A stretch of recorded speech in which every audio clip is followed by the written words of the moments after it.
प्रेम जीवनमा धोका मात्रै आइरहन्छ, हजुरको सम्बन्धमा तहस नहस मात्र भइरहन्छ भने हजुरको प्रेम जीवनलाई सुन्दर गराउनको लागि, तपाईको बुढाबुढी बीचको सम्बन्धलाई गाढा अनि मजबुत गराउनको लागि हजुरले एउटा उपाय जिन्दगीमा अपनाउनु भयो भने हजुरको सम्बन्धमा गाढापन आउनेछ, मधुरता आउनेछ र हजुरको सम्बन्ध मजबुत बन्नेछ। हजुरले यो उपाय नित्य फलो गर्न थाल्नुहोस्, हजुरको जीवनमा अथाह परिवर्तन हुनेछ।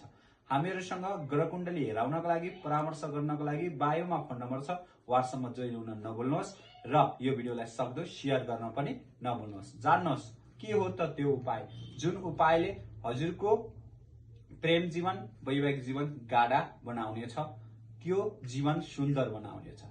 सर्वप्रथम हजुरले जान्नुहोस्, तपाईको प्रेमीलाई, तपाईको श्रीमतीलाई अथवा श्रीमानको हजुरले कपाल मुसार्नुहुन्छ, सम्समाउनुहुन्छ भने हजुरको ग्रह शुक्र एक्टिभ हुन्छ र शुक्र भनेको सुखको कारक हो, प्रेमको कारक हो, तपाईको रोमान्सको कारक हो र तपाईले यो हजुरको प्रेमीको कपाल सुमसुमाउने बानी र हजुरको त्यो पैसालाई आकर्षण पनि गर्नेछ र हजुरको जीवनमा सुन्दरता ल्याउनेछ र आफ्नो प्रेमीलाई हजुरले नित्य गुलाब जल आफूले आफ्नो हातले मुखमा लगाइदिनुहुन्छ भने हजुरको शुक्र एकदमै मजबुत बन्नेछ र शुक्र मजबुत हुनु भनेको हजुरको प्रेम सम्बन्ध मजबुत हुनु हो, हजुरको जीवन मजबुत हुनु हो।